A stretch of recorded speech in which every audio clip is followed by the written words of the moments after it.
À 8h47, 4 missiles balistiques anti-navires quittent leur lanceur mobile sur le littoral iranien en l'espace de 11 secondes. Dans la suite de guerre électronique du Gerald Ford, le commandant Sarah Cole remarque quelque chose dans ces 11 secondes avant même que le rapport de contact ait fini de s'imprimer. L'espacement est mauvais. Pas mauvais par accident, mauvais de façon délibérée. Mauvais d'une manière qui lui dit exactement ce que l'Iran est en train de faire et exactement ce qui est sur le point d'arriver à chaque solution d'interception que le système Aegis est en train de construire. Et il lui reste environ 7 minutes 30 secondes pour convaincre quelqu'un de l'écouter. Pour comprendre ce que Cole a vu dans ces 11 secondes, il faut comprendre ce qu'est réellement ce missile. Parce que l'Iran n'a pas tiré une arme ordinaire sur le Gerald Ford ce matin-là. C'est un missile balistique mono-étage à propergole solide emportant une charge militaire de 650 kg avec une portée de 300 km et une vitesse terminale dépassant Mach 3.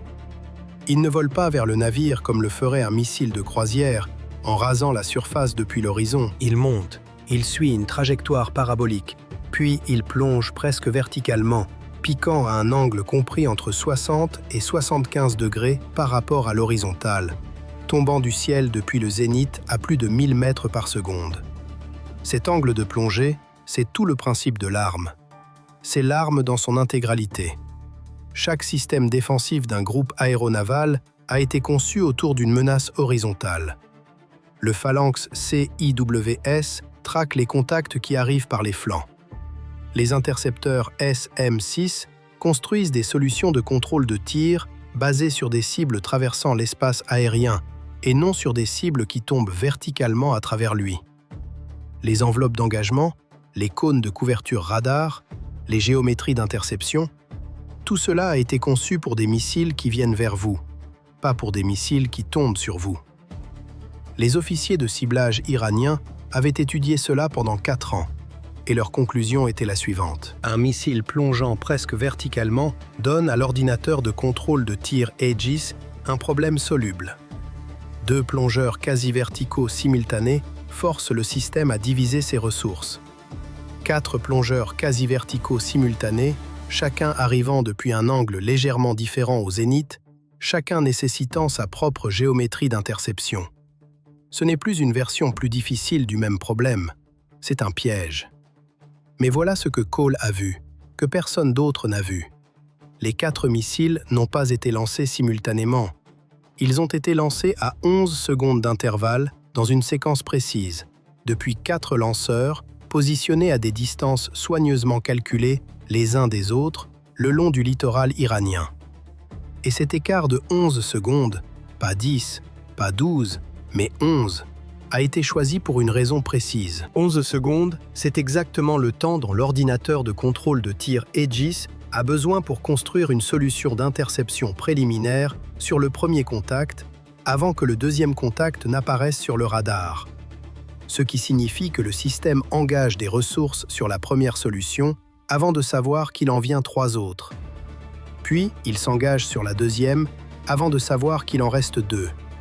Et au moment où les 4 contacts sont affichés à l'écran, le système s'est déjà partiellement engagé sur des géométries d'interception construites sans connaissance de la menace complète. Des solutions qui entrent désormais en conflit les unes avec les autres d'une façon que le système n'a pas été conçu pour résoudre proprement. L'Iran n'avait pas seulement conçu une attaque géométrique, il avait conçu une attaque géométrique qui exploitait la façon spécifique dont le système Aegis traite les contacts séquentiels. Ils avaient étudié l'architecture de traitement du système de combat naval le plus avancé au monde et avaient trouvé l'écart de 11 secondes à l'intérieur. Cole a pris le circuit vers le centre d'information de combat à 0848. Il lui restait 6 minutes 43 secondes. Le système Aegis va corrompre ses propres solutions d'interception. L'espacement de lancement à 11 secondes a été conçu pour provoquer exactement cela. Nous devons répartir manuellement la responsabilité des pistes entre les navires individuels avant que le système ne dégrade les 4 solutions simultanément. Si nous ne faisons pas ça dans les 4 prochaines minutes, nous allons manquer de SM-6 avec des missiles encore en vol. L'officier d'action tactique, le commandant Hassan Obey, regardait son écran. 4 pistes en montée, Aegis construisant des solutions, tout semblant fonctionner exactement comme prévu. Il dit à Cole de patienter. Elle observa les indicateurs de qualité des solutions d'interception sur son écran secondaire et ne dit rien. Elle avait passé l'appel. Elle leur avait dit ce qui allait arriver. Maintenant, elle regardait les chiffres.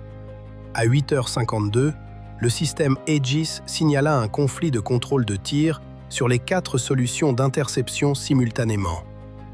Le système avait construit 4 géométries d'interception quasi verticales dont les cônes de couverture des autodirecteurs radars se chevauchaient dans l'espace aérien directement au-dessus de la formation.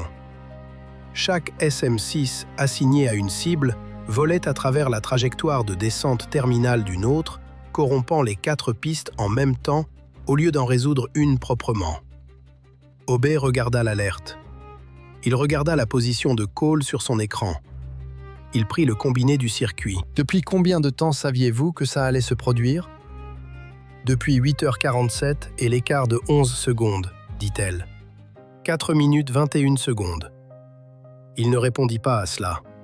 À la place, il exécuta immédiatement la procédure de substitution manuelle qu'elle avait décrite, répartissant la responsabilité des pistes entre 4 navires. Un missile assigné exclusivement à chaque bâtiment de la formation. Bulkley prend la piste 1. Le Golf prend la piste 2. Meacher prend la piste 3. Les systèmes propres du Gerald Ford prennent la piste 4.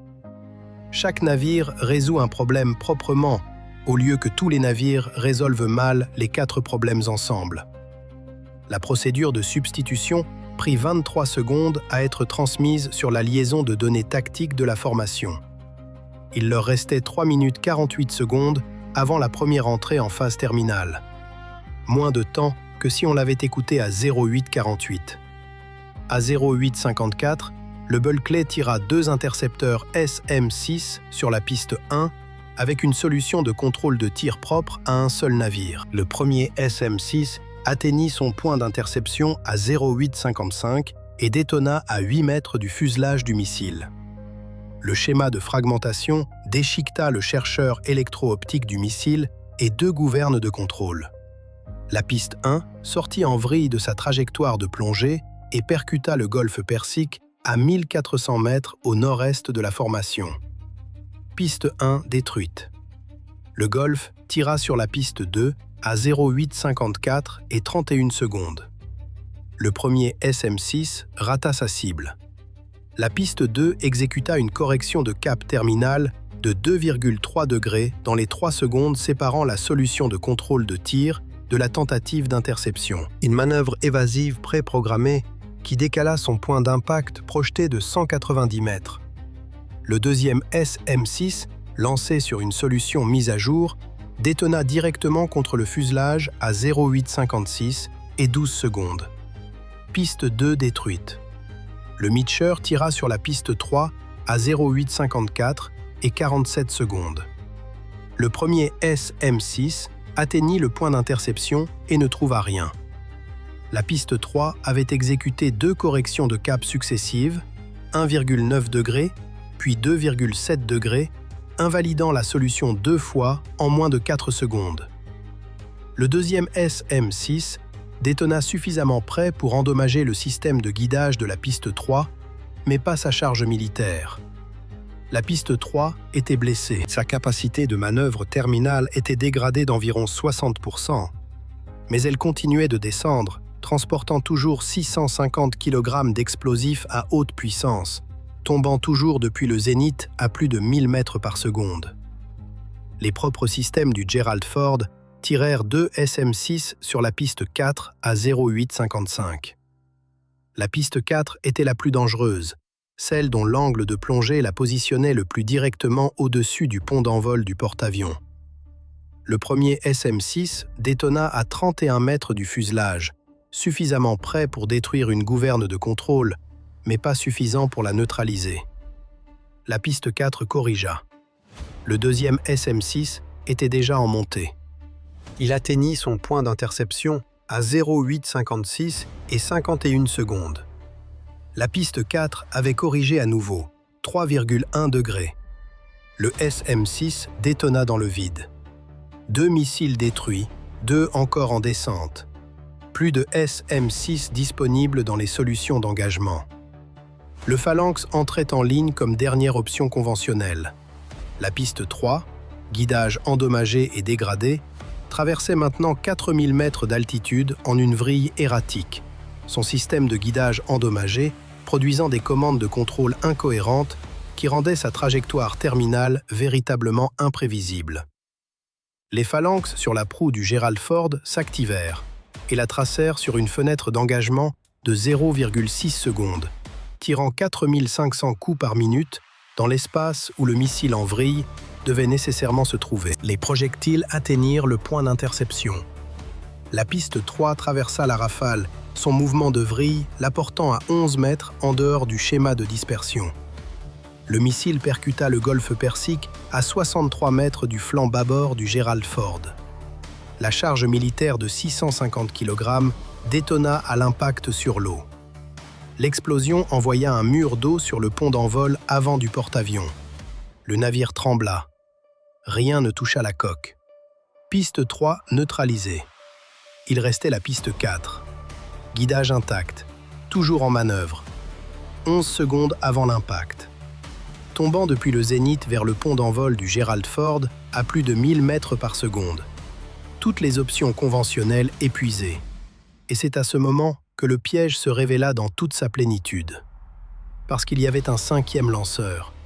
Il était resté silencieux sur le littoral iranien depuis 8h47. Son équipage observait l'engagement sur des capteurs passifs, transmettant des données de ciblage à un poste de commandement qui analysait la réponse défensive du Gerald Ford en temps réel. Quel navire avait pris quelle piste? Comment la substitution manuelle avait été exécutée? La séquence exacte de tir des SM-6, le moment précis où le chargeur sur la piste 4 s'était vidé. Ils attendaient exactement cela, le moment où le Gerald Ford n'aurait plus rien. Le 5e lanceur tira à 0,857 et 0,1 seconde. Un seul missile, non pas depuis le nord-ouest comme les 4 premiers, mais depuis l'est. Un relèvement complètement différent, un angle de plongée complètement différent, arrivant 6 minutes 20 secondes après que la première salve eut vidé chaque solution d'interception de la formation. Cole vit la signature du 5e lancement sur ses capteurs passifs à 0,857 et 6 secondes. Elle avait surveillé le littoral iranien sur chaque relèvement depuis 0,847, parce qu'elle avait compris dès l'instant où elle avait vu l'écart de 11 secondes que 4 missiles n'étaient pas l'attaque. 4 missiles était la question. Que fait le Gerald Ford quand nous faisons pleuvoir des missiles depuis le ciel? Le 5e missile était la réponse à cette question. Tiré au moment précis où l'Iran avait appris tout ce qu'il avait besoin de savoir, il lui restait 6 minutes 14 secondes avant que le 5e missile n'entre en phase terminale. Et elle construisait quelque chose depuis 10 minutes que personne ne lui avait demandé de construire. Parce que Cole n'avait pas passé l'engagement à regarder les 4 missiles tomber. Elle avait regardé le littoral iranien.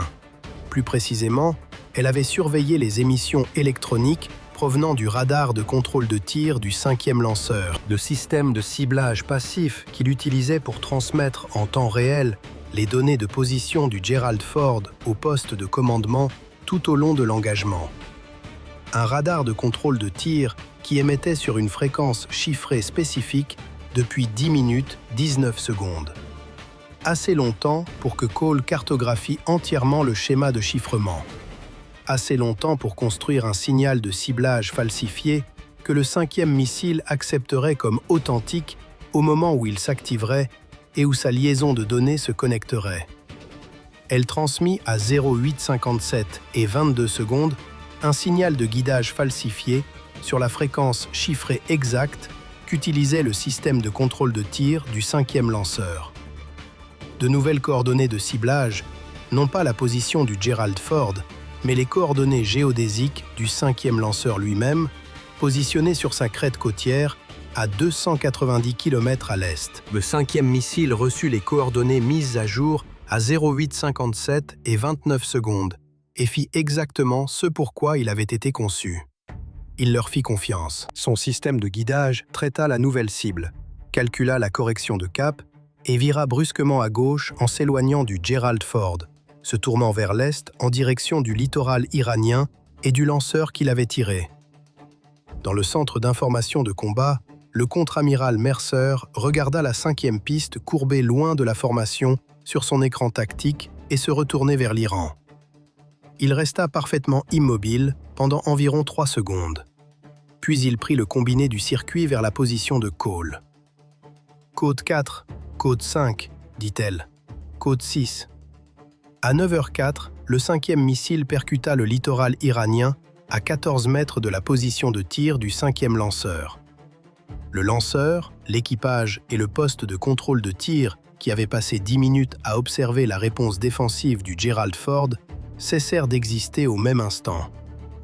À 9h00, tandis que le 5e missile était encore en vol, 8 bombes guidées GBU-31 JDAM lâchées par 2 FA-18F qui avaient suivi les signatures thermiques des 5 lanceurs depuis 08:47 percutèrent les 4 premières positions de lancement en 25 secondes. Les 4 détruites avant qu'aucune n'ait pu atteindre ses positions de repli. 5 lanceurs, 5 missiles, les 5 neutralisés. Le Gerald Ford ne changea jamais de cap. Les opérations aériennes reprirent à 09:11. Le pont d'envol du porte-avions, mouillé par le quasi-impact sur le flanc bâbord. Son équipage ébranlé, mais indemne. Ses systèmes d'armes pleinement opérationnels. Dans sa suite de guerre électronique, le commandant Sarah Cole rédigea son journal d'engagement en 2 phrases. L'Iran a passé 4 ans à apprendre à faire en sorte que 4 missiles corrompent mutuellement leur solution d'interception. Nous avons passé 10 minutes à apprendre à faire en sorte que le 5e rentre chez lui. L'Iran avait fait pleuvoir 4 missiles sur le Gerald Ford depuis le ciel. La réponse avait été impitoyable. Et la leçon que l'Iran rapporta du golfe Persique ce matin-là était précisément celle qu'il voulait le moins apprendre. La chose la plus dangereuse dans la puissance navale américaine n'est pas le système qui riposte. C'est la femme qui avait compris ce que vous faisiez avant même que vous ayez fini de le faire.